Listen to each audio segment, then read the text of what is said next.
So Jo, tell me about this project that you're going to do together.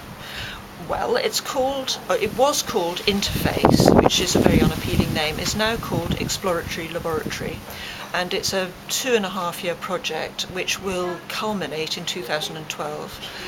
And it is to commission 8 new pieces of work which will be installed in temporary locations along the Jurassic coast, and it engages with the geology and climate change and the changing coast and all sorts of issues around the Jurassic coast. There will also be exhibitions in other venues in Dorset, throughout Dorset and along the Jurassic coast in East Devon and Dorset, which will kind of support that programme. What else can I tell you? What about September? What's happening in September? Right, it's divided into 2 phases. The first phase is this September, and it's an exhibition which is about the technology that's being used to monitor the coast, and has pieces of work by artists that are using that technology creatively. That work won't be about the Jurassic coast, but it's bringing together arts and science. There will also be a learning and engagement programme which is designed to kind of make the exhibition very active and appealing to people who aren't necessarily interested in the arts, or science indeed, and a kind of fun place to be.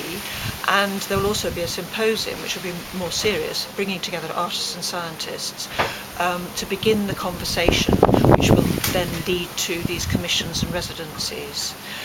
Phase 2 is then the realisation of the residency. So artists who have attended that symposium will be selected, some artists, 8 altogether, and they will do residencies through 2011, and the commissions that will then be installed during the Olympic period in 2012.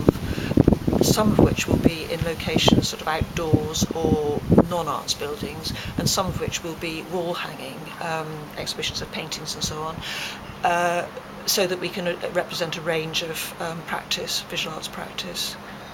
Is the conversation between arts and science important for the project? It's the heart of the whole project.